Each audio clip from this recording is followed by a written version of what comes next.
नमस्कार दोस्तों, आप लोगों का स्वागत है प्रतिस्पर्धा क्लासेस के ऑनलाइन प्लेटफॉर्म पे।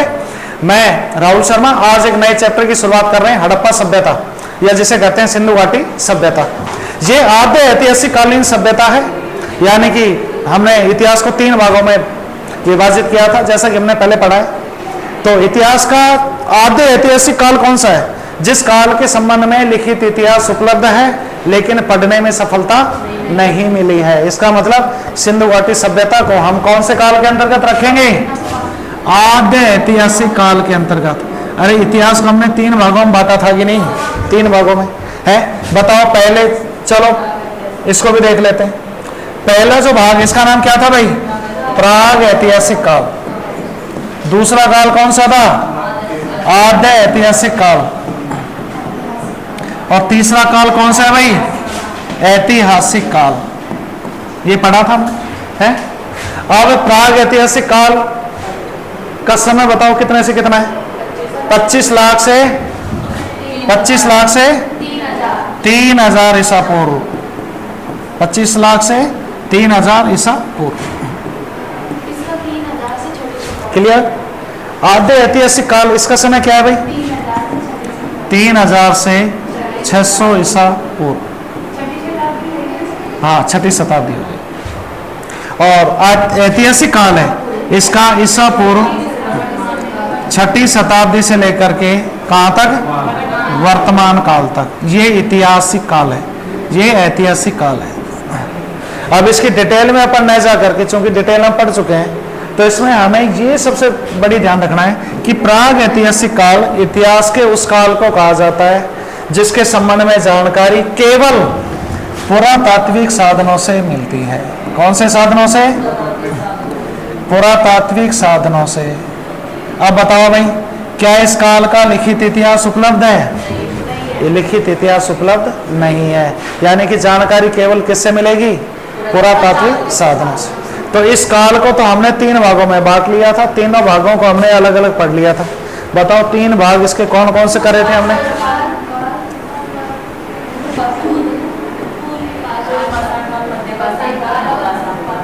पूर्व पाषाण बोलेंगे, पूरा पाषाण काल, पूरा पाषाण काल। दूसरा बोलो भाई मध्य पाषाण काल।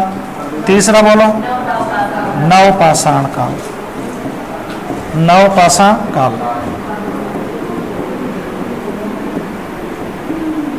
ठीक है भाई, कितने कालों में बांट दिया हमने इसको? 3 भागों में बांट दिया है। अब देखो यहाँ पर एक चीज आप ध्यान से, थोड़ा सा मैं और रिपीट कर देता हूँ। जैसे पुरापाषाण काल में मनुष्य आदिम अवस्था में था, बिल्कुल कौन सी अवस्था में था? जब मनुष्य आदिम अवस्था में था तो उसको बड़ी समस्या थी कि भाई न तो कोई पहनने के वस्त्र, जैसे अपन आज वस्त्र पहन के बैठे, आदि मानव ऐसे कोई वस्त्र नहीं पहनता, वस्त्र थे ही नहीं, पहले कहाँ से है? नंगा रहता था, बिल्कुल नग्न अवस्था में रहता था। अब कहाँ रहता था भाई? नदियों के किनारे रहता था। कहाँ रहता था? नदियों के किनारे। कोई ऐसा तो है नहीं कि कोई बिल्डिंग बनी हुई जिसमें जाके घुस जाएगा, है? ऐसा तो कुछ है नहीं। तो इसका मतलब नदियों के किनारे जीवन जीने के लिए जो सबसे आवश्यक चीज है वो क्या है? जल। अरे जल ही जीवन है, तो जीवन जीने के लिए सबसे आवश्यक चीज क्या है? जल है। तो जल जहां होगा मनुष्य वहीं पर ही निवास करेगा। तो नदियों के किनारे, तो मैंने नदियां आपको बड़े अच्छे से बताई थी। कौन कौन सी नदियां बेटाओ? सोन नदी घाटी, बेलन नदी घाटी और नर्मदा नदी घाटी। तो कितने क्षेत्र हो गए? सोन नदी घाटी, नर्मदा नदी घाटी और बेलन नदी। इन क्षेत्रों में आगे चल करके मैंने आपको बताया जैसे ही आदमी का विकास हुआ, इसी काल की बात कर रहे हैं। अरे काल बहुत बड़ा है, 25 लाख से 3000, कितना बड़ा काल है? अब इसका फिर पूरा पाषाण काल, इसकी अवधि भी बहुत ज्यादा है। 25 लाख से 10,000 ईसा पूर्व होता है, बहुत अवधि है। 25 लाख से 10,000 ईसा पूर्व किसकी अवधि है? पूरा पाषाण काल की है। इसकी 10,000 से 4,000 ईसा पूर्व है, इसकी 4,000 से 1,000 ईसा पूर्व। तो काफी अवधि है, बहुत बड़ी अवधि है। इसका मतलब इस काल में मनुष्य ने आगे चल करके फिर जब उसको लगा कि भाई रात को सोते रहते हैं नदी किनारे, कोई जंगली जानवर आ जाएगा, बटका भर जाएगा, मार देगा, खा जाएगा, तो इससे बढ़िया है कि हम कोई और जगह, या मान ली धूप पड़ रही है, मनुष्य कहाँ जाए? है सर्दी पड़ रही है, कोई बचने का साधन नहीं, रात को कोई सोने की जगह नहीं, तो मनुष्य ने फिर अपना जो अगला अधिवास है वो बनाया गुफाओं को। किसको बनाया? गुफाओं को, कि गुफा के अंदर जाके आदमी अपने रहने लग जाए। तो गुफाओं में इस काल के, कौन से काल के? पूरा पाषाण काल। जो साक्ष्य मिले हैं वो कौन सी गुफाओं में मिले हैं? भीमबेटका की गुफाएं। कौन सी गुफाएं? भीमबेटका की गुफाएं मध्य प्रदेश जिले में है, सॉरी मध्य प्रदेश राज्य में है, और भोपाल जिले है ना, भोपाल के नजदीक ये भीमबेटका की गुफाएं हैं, है ना। उसके बाद में फिर मनुष्य ने मध्य पाषाण काल में आया। अब यहाँ पर जानवरों को आपको पता है अग्नि का आविष्कार तो हुआ नहीं पूरा पाषाण काल में, तो मनुष्य भोजन कैसे करेगा? कच्चा मांस खाता था, कच्चा मांस खाता था। अब शिकार करने के लिए 3 प्रकार के पाषाण के औजार व्यक्ति ने बनाए। तो कौन कौन से औजार थे वो? सबसे पहला औजार था हैंड एक्सा, हैंड एक्सा। दूसरा औजार क्या था? क्लीवर, क्लीवर, क्लीवर का मतलब है भेदनी। और तीसरे प्रकार का औजार क्या था? स्क्रैपर। कौन सा था? Scraper, scraper. तो ये 3 प्रकार के औजार थे। हैंड एक्सा थी कुल्हाड़ी, जिससे हड्डियों को काटा जा सके। सबसे पहले मारेंगे तो मारने का जो औजार था वो था क्लीवर, आगे से नुकीला औजार। ये बड़े बड़े औजार थे, मोटे औजार, बड़े भारी। तो इसको धाम से मार दिया किसी जानवर के सिर पर, वो तुरंत जानवर मर गए। तो जानवर मरने के बाद में हैंड एक्सा, ये कुल्हाड़ी होती है, कुल्हाड़ी क्या करेगी? जानवर को कई भागों में काट देगी, तो काटने का काम करेगी। खाल उतारने का काम कौन करेगा? स्क्रैपर, खुरचनी। स्क्रैपर को क्या बोलते हैं? खुरचनी। ये कार्य करेगी खाल उतारने का। तो ये कार्य हो गया। ये कौन से काल की बात है सारी? पूरा पाषाण। मध्य पाषाण काल में मनुष्य को थोड़ा सा बुद्धि का विकास हुआ, तो मनुष्य को समझ में आया कि जानवर को मार देना ही एकमात्र साधन नहीं है। भाई हम जानवर को अगर पालेंगे तो हमें दूध दाद भी दे सकते हैं, कहीं परिवहन, उसके ऊपर बैठ के इधर उधर कहीं जाने का काम भी हो जाएगा। इसका मतलब जानवर से हम परिवहन भी कर सकते हैं और दुधारू जो जीव है उनका पालन भी किया जा सकता है। तो जानवर का केवल एक ही उपयोग नहीं कर सकते कि जान से मारना, हम उसको पालने का कार्य भी कर सकते हैं। तो यहाँ पर सबसे पहले पशुपालन की शुरुआत हुई। किसकी शुरुआत हुई? पशुपालन। तो पशुपालन की शुरुआत के लिए मैंने आपको बताया था कि राजस्थान में भीलवाड़ा जिले का एक जगह है बागौर, और मध्य प्रदेश में एक जगह है आदमगढ़। तो इन दोनों जगहों से पशुपालन के प्राचीनतम साक्ष्य मिले हैं। तो इस काल में मनुष्य ने पशुपालना सीखा। अगर इसकी अंतिम अवस्था की बात करते हैं, मध्य पाषाण काल की अंतिम अवस्था, तो मध्य पाषाण काल की अंतिम अवस्था में मनुष्य ने एक बार वो नदी के किनारे बैठा हुआ था। पता है आपको, नदी किनारे अपन बैठे हैं, क्या करेंगे वहाँ? है कोई पिक्चर तो चल नहीं रही है वहाँ जो मजा आएगा, तो पत्थर उठा के इधर उधर फेंकना, ये प्रवृत्ति रहती है आदमी। है क्या करें? पत्थर फेंकते हैं, पानी में पत्थर फेंक दिया, अलग अलग आकृति बनाएंगे, उससे आनंद की प्राप्ति है। या शिलाग्राम जो मिलते हैं, क्यों नदियों के किनारे क्या मिलते हैं? शिलाग्राम। तो शिलाग्राम को एक शिलाग्राम के ऊपर दूसरा फेंका, मनुष्य ने वैसे ही फेंका हो कौतूहलवश। तो मनुष्य ने जैसे ही वो पत्थर किसी दूसरे पत्थर फेंका तो चिंगारी निकली, सूखे पत्ते वगैरह पड़े हुए थे, उनमें आग लग गई एकदम से। तो मनुष्य ने अरे यार ये क्या चीज है, एकदम से ऐसी चीज क्या भड़क गई है, क्या चीज है? उसने दोबारा फेंक के देखा, दोबारा आग लग गई। तो उसको पता चला कि भाई ये अग्नि है, इसके पास जाएंगे तो हमें जलाएगी, तो इसका प्रयोग कर सकते हैं। बस सर्दियों में गर्मी प्राप्त करने के लिए प्रयोग कर सकते हैं। गुफा के अंदर रह रहे हैं तो दरवाजे के ऊपर अग्नि जला सकते हैं, जिससे जंगली जानवर अंदर ना आए और गर्मी भी मिलती रहेगी उससे। तो मध्य पाषाण काल की अंतिम अवस्था में मनुष्य ने किसका विकास किया? अग्नि का विकास किया। तो अग्नि का विकास कौन से काल की देन है? मध्य पाषाण काल की। तो कोई भी काल होता है उसकी 3 अवस्थाएं होती हैं। कोई भी काल की कितने अवस्थाएं होती हैं? 3। मान लीजिए कोई 30 वर्ष की अवधि है। कितने वर्ष की अवधि है? 30 वर्ष की। तो 30 वर्ष की अवधि को 3 बराबर भागों में बांटो, कितने कितने वर्ष हो गए? 10 हो गए। तो 10 वर्ष जो पहले वाली अवस्था होती है उसे कहते हैं पूर्वावस्था। क्या कहते हैं? जो मध्य की जो अवधि है मध्यावस्था, और सबसे अंतिम अवस्था उसे क्या कहेंगे? उत्तरावस्था। उसे क्या कहेंगे? उत्तरावस्था। तो हमें ये ध्यान रखना है कि अग्नि का आविष्कार मध्य पाषाण काल की कौन सी अवस्था में हुआ? उत्तरावस्था में। मध्य पाषाण काल की कौन सी अवस्था में? उत्तरावस्था में। तो अग्नि का आविष्कार हो गए। अब मनुष्य भोजन को कैसे खाएगा? पका के खाएगा, अब उससे कच्चा खाने की कोई आवश्यकता नहीं है। फिर आता है नवपाषाण काल। कौन सा आता है? नवपाषाण काल। नवपाषाण काल में मनुष्य और ज्यादा मनुष्य में बुद्धि आती है कि भाई अब जो है अलग अलग रहने की बजाय अपन एक बस्तियां बना लेते हैं, क्योंकि मैं यहाँ रह रहा हूँ, आप वहाँ रह रहे हो, कोई 2 किलोमीटर दूर रह रहा है, कोई और दूर रह रहा है, तो क्यों ना हम सभी आदमी मिलकर एक जगह रहें। तो इससे हमारा जीवन यापन करना भी आसान हो जाएगा। और जो हमने पशु पाल रखे हैं उनको खिलाने के लिए क्या हो जाएगी, कृषि का कार्य भी हम लोग कर सकते हैं। तो कृषि के पहली बार साक्ष्य कहाँ मिले हैं, मेहरगढ़ से। कहाँ से मिले, मेहरगढ़ से। मेहरगढ़ कहाँ पर है, बलूचिस्तान में। और बलूचिस्तान कहाँ है, पाकिस्तान। कहाँ पर है, पाकिस्तान। ठीक है। और प्राचीनता मानव बस्तियों के साक्ष्य भी कहाँ से मिले, मेहरगढ़ से। भैंस के साक्ष्य भी कहाँ से मिले, अरे जब हम रहेंगे एक साथ, जानवर भी हमारे साथ रहेंगे, तो अब बताओ उनको चाहिए ना कुछ, जानवरों को क्या चाहिए, खाना चाहिए, चारा चाहिए। तो बहुत सारे जानवर हैं, तो उसके लिए हमें क्या करनी पड़ेगी, खेती करनी पड़ेगी, तो हमें चारा का इंतजाम करना पड़ेगा। अब हम बहुत सारे लोग रहेंगे, तो हमें मानव बस्तियां भी बनानी पड़ेंगी, बस्ती बनानी पड़ेंगी। भाई आप अलग अलग लोग रह रहे हैं, इससे बढ़िया है सभी लोग एक जगह मिल जाते हैं और बस्ती के रूप में रहना शुरू कर देते हैं। तो मानव बस्तियों के साक्ष्य, तो ये सारे साक्ष्य कहाँ से मिले हैं, मेहरगढ़ से, बलूचिस्तान के मेहरगढ़ से। क्लियर भाई। और यही जो नवपाषाणकालीन बस्तियां हैं, ये आगे चल करके किस क्षेत्र में शिफ्ट हो गई, सिंधु घाटी नदी क्षेत्र में। और सिंधु घाटी नदी क्षेत्र में ये बस्तियां जब बसी वहाँ, तो वहाँ पर फिर एक नई सभ्यता का विकास हुआ, जिसे कहते हैं सिंधु घाटी सभ्यता। अब सिंधु घाटी सभ्यता क्यों कहते हैं, क्योंकि इसका विकास कौन सी नदी घाटी क्षेत्र में हुआ, सिंधु नदी घाटी क्षेत्र में। और चूंकि उत्खनित होने वाला पहला स्थल कौन सा है, हड़प्पा, इसलिए सभ्यता को क्या कहते हैं, हड़प्पा सभ्यता। तो मैंने पिछली क्लास है उसको रिवाइज भी कर दिया है, तो आपका रिवीजन भी हो गया। और अब आप आगे हड़प्पा सभ्यता को पिछली नवपाषाणकालीन सभ्यता से कनेक्ट भी कर पाएंगे। तो इसका मतलब जो हड़प्पा सभ्यता के लोग हैं, ये कहीं अचानक पैदा नहीं हुए, ये कौन है, नवपाषाणकालीन सभ्यता के ही लोग हैं। कौन है, नवपाषाणकालीन सभ्यता के ही लोग हैं, जो आगे चल करके किस सभ्यता के रूप में विकसित हो गए, सिंधु घाटी सभ्यता के रूप में। तो सिंधु घाटी सभ्यता के रूप में इसका क्या हो जाएगा, विकास हो जाएगा। क्लियर भाई। तो अब हम पढ़ेंगे सिंधु घाटी सभ्यता। ठीक है। तो पिछली क्लास का आपको अच्छे समझ में आ गया।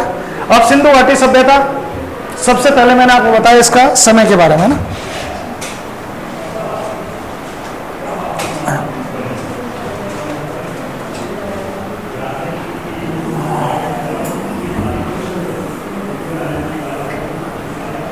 अब सिंधु घाटी सभ्यता जो हमने पढ़ी है, इसमें दो तरह की सभ्यताएं पढ़ी है हमने। एक तो कौन सी सभ्यता पढ़ी है हमने, प्राग ऐतिहासिक काल में, है ना। तो प्राग ऐतिहासिक काल में तो तीन सभ्यताएं आएंगी, पुरापाषाण, मध्यपाषाण और नवपाषाण। अब ये जो सभ्यता हम पढ़ रहे हैं सिंधु हड़प्पा सभ्यता, ये किस काल की सभ्यता है, तो ये है आद्य ऐतिहासिक काल की। किसकी है भाई, आद्य ऐतिहासिक काल।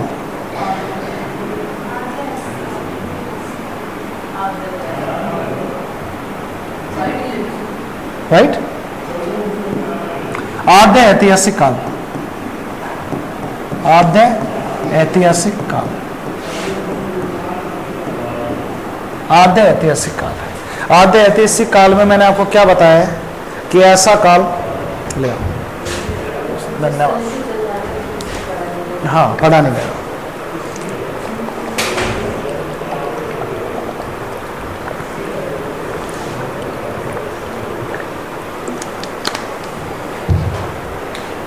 आद्य ऐतिहासिक काल किसे कहेंगे भाई, जिसका इतिहास लिखित है। कैसा है, लिखित इतिहास उपलब्ध है, लिखित इतिहास उपलब्ध है, लिखित इतिहास उपलब्ध है। आप उतारते रहो इन चीजों को, है ना। हड़प्पा सभ्यता से लिखित इतिहास उपलब्ध है, लेकिन पढ़ने में सफलता नहीं मिली है, पढ़ने में सफलता नहीं मिली है, पढ़ने में सफलता नहीं मिली है। इसका मतलब पढ़ने में सफलता नहीं मिली है, इसका मतलब ये कौन सा काल है, आद्य ऐतिहासिक काल है। देखो, आद्य ऐतिहासिक काल के अंतर्गत दो तरह की सभ्यताओं को पढ़ेंगे हम।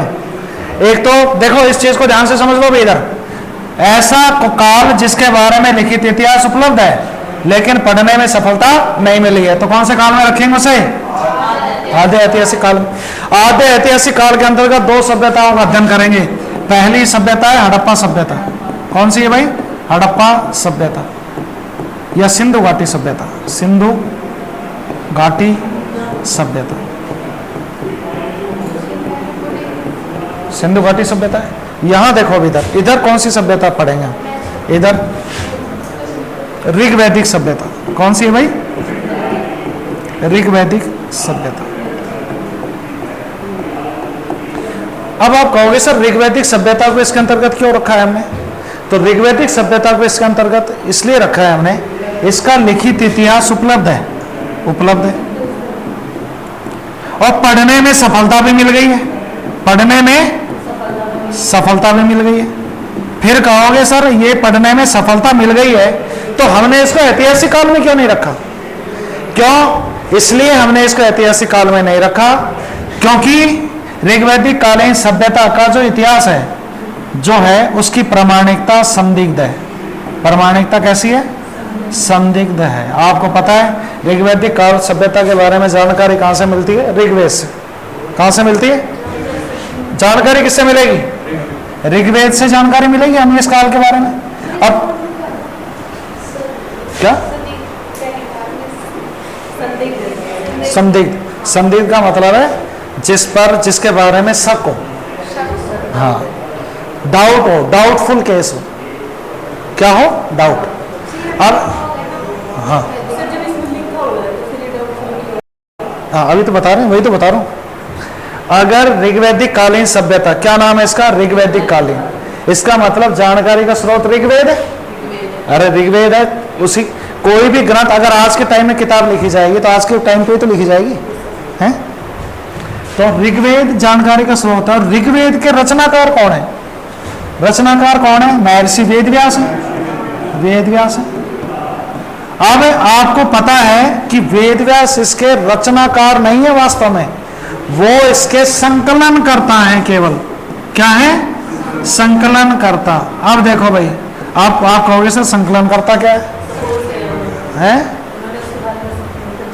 हाँ देखो, आज मैं कोई इतिहास की किताब लिख देता हूं, किताब में इतिहास की किताब मान लीजिए मैं लिखता हूं, तो मैं क्या हूं? इतिहासकार हूं। मैं इतिहासी किताब लिख रहा हूं। अगर मैं इतिहासी किताब लिख रहा हूं तो मैं क्या हूं? इतिहासकार हूं? नहीं, मैं क्या हूं? केवल संकलन करता। क्या हो? संकलन कर। अरे इतिहास तो पहले ही लिखा हुआ है, मैं थोड़ी लिखूंगा इतिहास। अरे मैं उस काल में थोड़ी हूं, मुझे क्या पता अकबर क्या करता था, हुमायूं क्या करता था। तो मैं कहां से पढ़ूंगा? किताबों से पढ़ूंगा। भाई हुमायूं के ऊपर किताब है उसका अध्ययन करूंगा, अकबर के ऊपर किताब है उसका अध्ययन करूंगा। तो मेरा जो सामग्री है उसका मैं केवल क्या हूं? संकलन करता हूं। अकबर के ऊपर किताब पढ़ी, उसके मेन कामों को लिख लिया मैंने, भाई ये मेन काम किए जो परीक्षा की दृष्टि से महत्वपूर्ण है। जहांगीर के ऊपर किताब पढ़ी, वहां से लिख लिया। और हुमायूं के ऊपर किताब पढ़ी, वहां से लिख लिया। राष्ट्रीय आंदोलन के ऊपर किताब पढ़ी, वहां से लिख दिया। और सारी चीजों को मिला के मैंने एक किताब में डाल दिया और किताब छपवा दी। वो किताब आ जाएगी भारतीय इतिहास बाई राहुल शर्मा, किताब आ गई। अब क्या मैं इतिहासकार हूं? क्या नहीं हूं। तो मैं क्या हूं? केवल संकलन करता, यानी कि मैंने तथ्यों का संकलन किया है और एक जगह इकट्ठा कर दिया। इसी तरह महर्षि वेदव्यास हैं, वो ऋग्वेद के क्या है? संकलन करता। फिर आप कहोगे सब संकलन करता है तो इसका मतलब इसका निर्माण किसने किया? तो वेदों को कहा गया अपौरुष है। क्या कहा गया? अपौरुष है। ए का मतलब नहीं, पुरुष का मतलब पुरुष, ए का मतलब है लिखित, यानी कि ऐसा ग्रंथ जो किसी पुरुष के द्वारा लिखित नहीं है। यानी कि वेदों के रचनाकार जो है वो है अपुरुष। अपुरुष मतलब जो पुरुष नहीं है, अर्थात ईश्वर। कौन है? ईश्वर। अब आप कहोगे साहब ईश्वर तो दिखाई नहीं देता, उसने किताब कैसे लिख दी? तो इसका मतलब इसकी प्रामाणिकता क्या है? संदिग्ध है। मैं कह रहा हूं भगवान ने लिख दिया, आप कहोगे सर भगवान दिखाओ का? भगवान तो दिखाई देता ही नहीं, इसका मतलब भगवान कैसे लिखेंगे? तो इसका मतलब इसको कहा क्या गया है? अपौरुष है, अर्थात किसी पुरुष ने इसकी रचना नहीं करी। लेकिन दूसरी बात हम इसके साथ साथ ये कह रहे हैं कि साहब इसके संकलन करता कौन है? वेदव्यास है। इसका मतलब लिखित इतिहास तो है ऋग्वेद के रूप में इस सभ्यता के बारे में जानकारी के लिए, लेकिन उसके बारे में हमें प्रामाणिकता का अभाव है। यानी कि हमारे मन में कहीं ना कहीं संदिग्धता है कि भाई इसका नाम तो ईश्वर के रूप में लिया गया है और ईश्वर तो दिखाई देता नहीं, ईश्वर तो कहीं साक्षात है नहीं, इसका मतलब इसकी रचना ईश्वर ने तो नहीं करी, वेद व्यास ने वैसे नहीं करी, इसका मतलब भाई ये फर्जी है या इसके बारे में भरोसा नहीं किया जा सकता। तो इसका मतलब क्या है कि हड़प्पा को इस काल में रखने का तो उचित है। क्यों? क्योंकि इतिहास पढ़ा ही नहीं गया, इतिहास है लेकिन पढ़ा नहीं गया, तो ये तो रखा जाएगा आदि ऐतिहासिक काल में।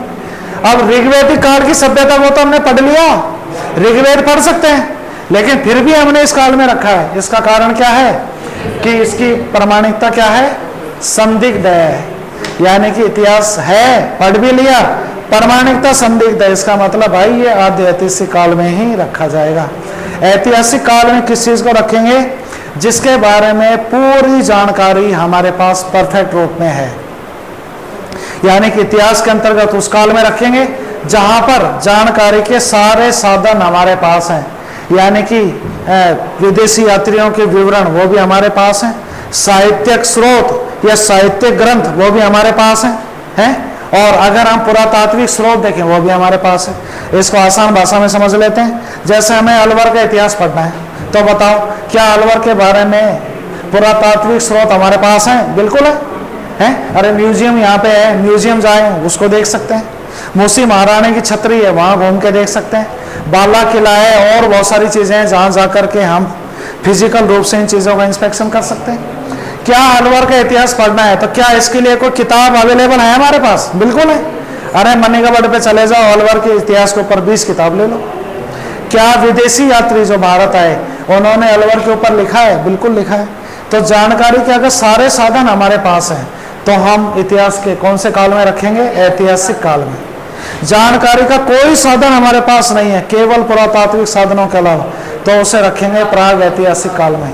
और अब है आद्य ऐतिहासिक काल, जो बीच का काल है, उसमें हम उस काल को रखेंगे जिसके बारे में जानकारी के साधन उपलब्ध हैं, लिखित इतिहास उपलब्ध है, पढ़ा भी गया है, लेकिन या तो उसकी प्रामाणिकता संदिग्ध है या वो इतिहास पढ़ा ही नहीं गया है। तो इतिहास है, पढ़ा नहीं गया, हड़प्पा सभ्यता। इतिहास है, पढ़ा भी गया है, प्रामाणिकता संदिग्ध है। कौन सी सभ्यता? ऋग्वैदिक कालीन सभ्यता। क्लियर भाई?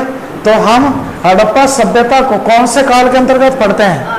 आद्य ऐतिहासिक काल के अंतर्गत पढ़ते हैं, यानी कि इसका इतिहास। अब हमें ये ध्यान में रखना है कि हड़प्पा सभ्यता का इतिहास किस पे अंकित है? मोहरों पर। किस पे अंकित है भाई? मोहरों पर। मोहरों पर इस सभ्यता का इतिहास अंकित है, मोहरों पर। किस पर अंकित है? मोहरों पर। क्लियर भाई? तो ये मोहरें सिंधु घाटी सभ्यता में हमें सेल खड़ी से निर्मित हुई मिली हैं, और इन मोहरों के ऊपर जो है सिंधु घाटी सभ्यता का इतिहास लिखा हुआ है। लेकिन इन मोहरों पर ये चित्राकृति बनी हुई है, चित्र बने हुए हैं, कोई आदमी का चित्र है, कोई ऐसे है, त्रिभुजक ज्यामितीय अंकन है। इसमें 52 मूल चिन्ह है। मूल चिन्ह कितने हैं? 52, और 250 से 400 तक इसमें अक्षर हैं, लेकिन जिनको आज तक पढ़ा नहीं गया। क्लियर भाई? तो ये तो हो गया पहला। अब दूसरा अपन करें।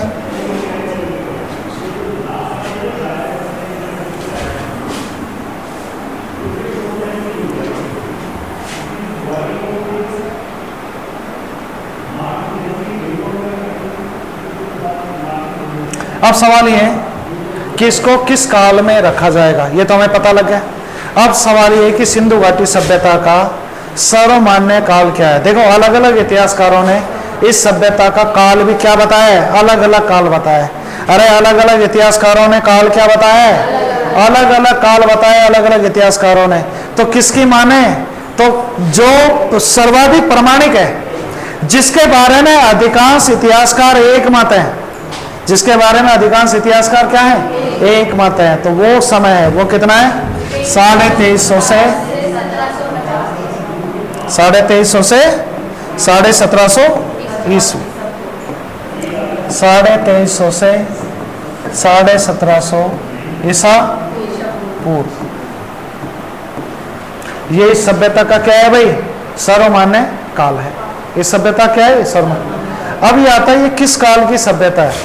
देखो सबसे पहले आपने जैसे पढ़ा होगा, सबसे पहले मनुष्य मनुष्य ने किस धातु की खोज करी थी? सबसे पहले मनुष्य ने किस धातु का पता लगाया था? खांसी की नहीं बेटा, वो सबसे पहले तांबे की। तो सबसे पहले मनुष्य ने कौन सी धातु खोजी थी? तांबा। तांबा, यानी सिंधु घाटी सभ्यता में जो तांबा है ये कहां से आता था? गणेश्वर से। कहां से आता था? तो गणेश्वर कहाँ है? सीकर जिले में है भैया। कहां पर है? सीकर जिले में, नीम का था। तो गणेश्वर से। अब सिंधु घाटी सभ्यता में व्यापार और होता था, व्यापार। भाई समकालीन सभ्यता, अगर मान लीजिए मैं हूं, अलवर है, और अलवर के दूसरा ही कोई शहर हो रहा है, तो अपन उससे व्यापार करेंगे या नहीं करेंगे? बोलो, करेंगे हैं? भाई हमारा विकास तभी है जो व्यापार करें। आज अलवर का सामान जयपुर भी जा रहा है, अजमेर भी जा रहा है, दिल्ली भी जा रहा है, बॉम्बे भी जा रहा है, अलवर का कलाकंद अरे जा रहा है ना सब जगह है। और बाहर की कोई चीज है, कोई मिठाई है, वो अलवर भी आ रही है। इसका मतलब दोनों में क्या चल रहा है? व्यापार चल रहा है। अरे दोनों में क्या चल रहा है? व्यापार चल रहा है। तो तांबा, अब ये व्यापार देखो, तांबा तो कहां से आता था? गणेश्वर से। और एक चीज और थी, टिन। टिन जो आयात किया जाता था, आयात, वो कहां से? अफगानिस्तान से। कहां से भाई? और तांबा और टिन दोनों को मिला के एक नई मिश्र धातु बना दी, कांसा या कांस्य। तो सिंधु घाटी सभ्यता किस युगीन, कौन से काल की या किस युग की सभ्यता है? कांस्य युगीन सभ्यता है भाई। इसमें कांस्य का प्रयोग सबसे ज्यादा होता था। ये लौह युगीन सभ्यता नहीं है भाई, यानी यहाँ पर कोई लोहे के साक्ष्य नहीं मिले। अगर आपसे सवाल पूछ ले सिंधु सभ्यता के लोग किस धातु से परिचित नहीं है, तो किससे परिचित नहीं है? लोहे से, यानी लोहे से ये लोग परिचित नहीं है। क्लियर भाई? तो यहाँ पर एक चीज का आपको ध्यान रखना है, ये किस काल की सभ्यता है? कांस्य युगीन सभ्यता है। और कांस्य दो चीजों में मिलाकर बनेगा, तांबा प्लस टिन। तो तांबा कहां से आएगा? गणेश्वर से। और टिन कहां से आएगा? अफगानिस्तान से। दोनों को मिला के नई मिश्र धातु बन गई, नाम क्या है? कांस्य। तो किस प्रकार की सभ्यता, किस युग की सभ्यता है ये? कांस्य युगीन सभ्यता। एक चीज का और ध्यान रखना है, यह भारत की,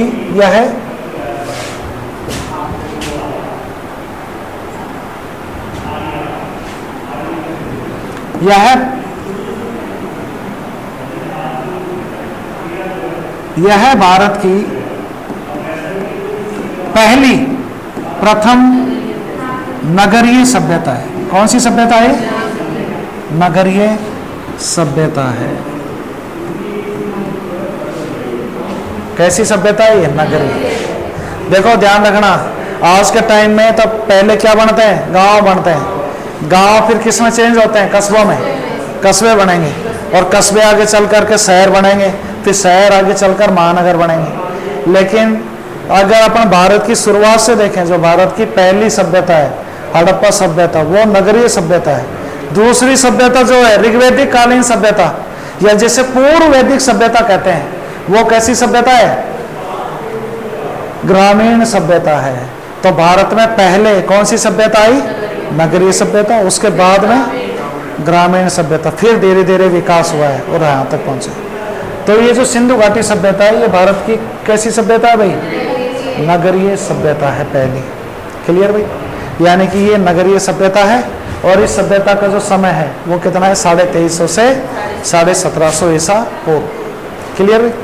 अब सवाल ये आता है कि भाई इस सभ्यता का विस्तार कहाँ कहाँ था, ये कहाँ तक ये सभ्यता फैली हुई थी? तो मैंने आपको बताया दिशाएं 4 होती हैं। सबसे पहले उत्तर, दक्षिण, पूर्व और पश्चिम। अगर अपन देखते हैं यहाँ पर,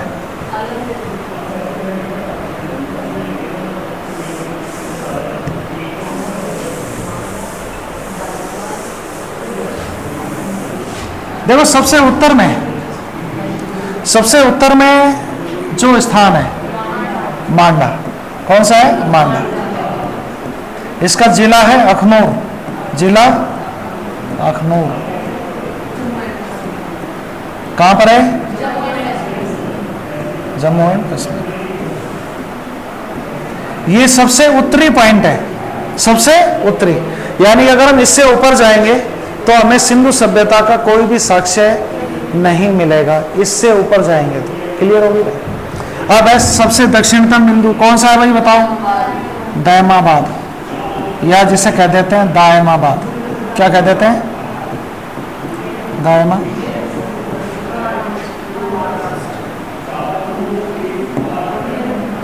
दायमाबाद कहाँ पर है?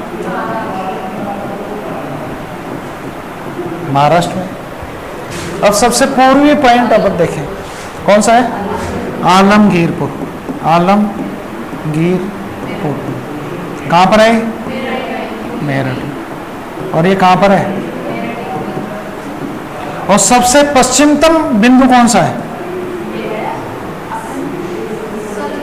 सुत कोंडेगोड। सुत कोंडेगोड कहाँ पर है? बलूचिस्तान में। और कहाँ पर है? पाकिस्तान। कहाँ पर है? पाकिस्तान। इसका मतलब ये हो गया कि ये जो है जितने भी ये 4 स्थल हैं, अभी इनमें कई बार नदियों के बारे में पूछ लेता है कि भाई 4 स्थल हैं किन किन नदियों के किनारे हैं। तो सबसे पहले वाला जो ऊपर है मांडा, ये चिनाब नदी के किनारे। कौन सा है? ये मेरठ है, ये हिंडन नदी के किनारे। हिंडन नदी के किनारे। ऐसे ही दायमाबाद है, ये प्रवरा नदी है। कौन सी नदी है? प्रवरा नदी के किनारे। और ये बलूचिस्तान में जो सुतकोंडेगोर है, ये दास्क नदी के किनारे। कौन सी नदी है? अच्छा पहले नहीं लिखा था?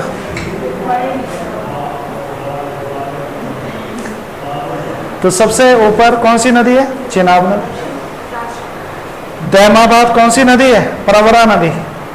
और हिंडन, ये आलमगीरपुर कौन सी नदी किनारे था? हिंडन।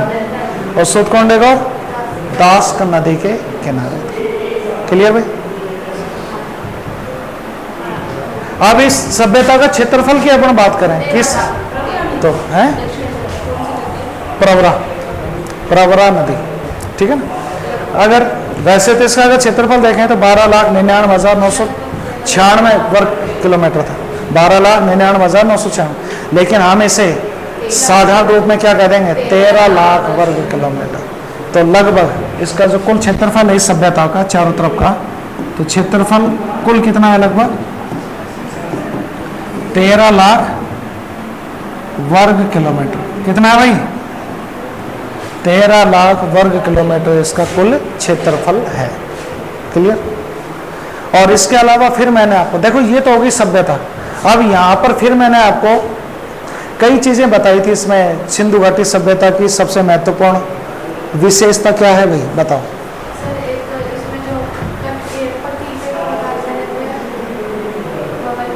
तुम बताओ। और हैं? भवन किस पद्धति पे बने हुए हैं? जाल। हाँ, जाल पद्धति को ही ग्रिड पद्धति कहते हैं, है ना? अलग अलग नहीं है। जाल पद्धति या ग्रिड पद्धति पर भवन बने हुए। देखो भाई थोड़ा सा देख लेते हैं इसको।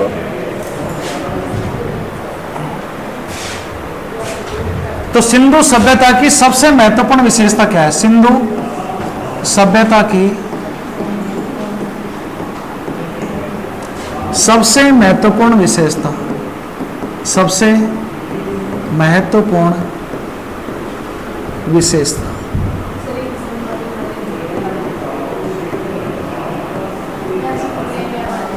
क्या कह रहे? हाँ, समकालीन सभ्यता। बिल्कुल। देखो हड़प्पा सभ्यता जब यहाँ चल रही थी भारत के क्षेत्र में, क्योंकि उस समय कोई पाकिस्तान का विभाजन तो हुआ नहीं था, भारत का क्षेत्र था, तो भारत में जो सभ्यता थी उसका नाम क्या था? सिंधु घाटी सभ्यता। अब सवाल यह है कि साहब मैंने अभी व्यापार के बारे में बात करी, तो व्यापार करेंगे तो व्यापार किसी न किसी से तो करेंगे, तो व्यापार किससे करेंगे? तो व्यापार करने के लिए मैंने आपको बताया कोई समकालीन सभ्यता होनी चाहिए। अरे व्यापार किससे करेंगे? समकालीन सभ्यता से करेंगे। तो अगर आपसे कहे कि हड़प्पा सभ्यता जो है, हड़प्पा सभ्यता, इस सभ्यता की समकालीन सभ्यता कौन सी है? समकालीन सभ्यता, समकालीन सभ्यता। देखो ये भारत है ना? अब यहां पर आपको पता ही है किसका क्षेत्र है? गुजरात का क्षेत्र है। किसका है? और ये पाकिस्तान का क्षेत्र है सारा, ये पाकिस्तान है इधर, ये गुजरात है। ये अपने जैसे पंजाब वगैरह में सभ्यता के स्थल है ना, राजस्थान में सभ्यता के स्थल है, गुजरात में है और यूपी तक है। ये सभ्यता के स्थल कहाँ पे? यूपी तक। नीचे जाओगे तो महाराष्ट्र तक है। गुजरात के नीचे कौन सा राज्य है? महाराष्ट्र। तो महाराष्ट्र तक, यहाँ तक, महाराष्ट्र तक ये सभ्यता के स्थल है। यानी महाराष्ट्र से नीचे ये सभ्यता मिलेगी क्या? नहीं मिलेगी। इधर अपन जाएंगे आगे तो ये केवल बाउंड्री लाइन है, मेरठ, मेरठ से इधर भी कोई सभ्यता नहीं मिलेगी। ऊपर जाएंगे तो जम्मू कश्मीर, जम्मू कश्मीर तक ही ये सभ्यता मिलेगी बस। तो इसका मतलब अभी व्यापार करेगी ये सभ्यता। ये सभ्यता का क्षेत्र है सारा, ये सारा क्या है? सभ्यता का क्षेत्र है। अब ये क्या है? यहाँ पर समुद्र है सारा है। अरे समुद्र ही तो है ये, है ये क्या है? अरब सा, ये सॉरी बंगाल की खाड़ी है। यहाँ क्या है? बंगाल की खाड़ी। और इधर क्या है? ये अरब सागर है। इधर क्या है? ये अरब सागर। तो अब यहाँ व्यापार करें। अब इधर आओगे तो ये अरब प्रायद्वीप है सारा। इधर क्या है? ये अरब प्रायद्वीप। अब यहाँ पर एक जगह है, ईरानी सभ्यता यहाँ पर पनप रही थी। कौन सी सभ्यता? ईरानी सभ्यता, ईरानी सभ्यता। और इस ईरानी सभ्यता का नाम था मेसोपोटामिया की सभ्यता। अब यहाँ पर ईरान है, यहाँ पर सभ्यता है, और इधर हमारा ये गुजरात में दो सभ्यता के स्थल हैं। यहाँ दो, एक सभ्यता स्थल है हमारा सिंधु घाटी सभ्यता का, जिसका नाम है लोथल। कौन सा है? और दूसरा सभ्यता स्थल है हमारा, इसका नाम क्या है भाई? सुरकोटदा। कौन सी है? सुरकोटदा।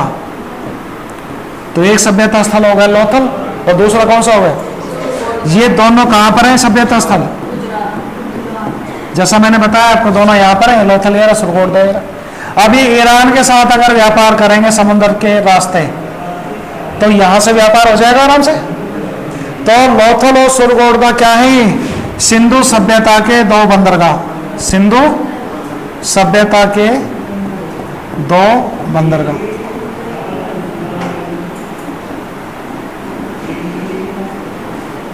सिंधु सभ्यता के दो क्या है? बंदरगाह। तो इस सिंधु सभ्यता के दो बंदरगाहों से क्या होगा? व्यापार होगा। अब व्यापार किस किस के बीच में होगा? तो ईरानी जो सभ्यता है, ईरान का प्राचीन नाम क्या है? मेसोपोटामिया। तो मेसोपोटामिया, मेसोपोटामिया,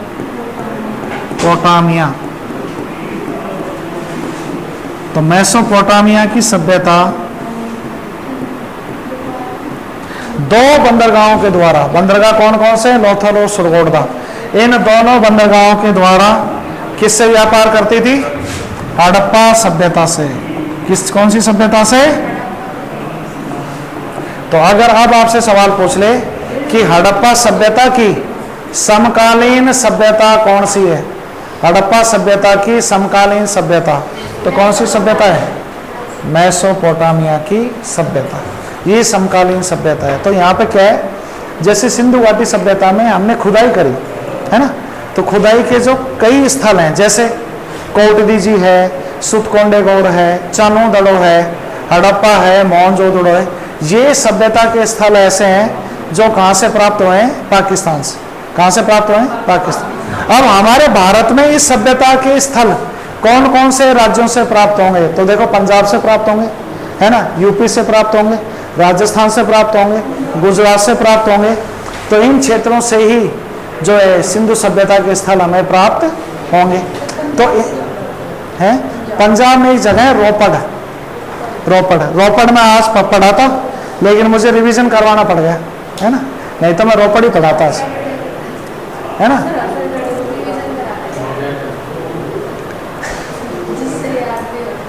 तो अब ये सारी चीजें, तो जितने भी सभ्यता के स्थल हैं, ये हमने खुदाई के द्वारा इन सभ्यता स्थलों की क्या करी है? खोज करी है।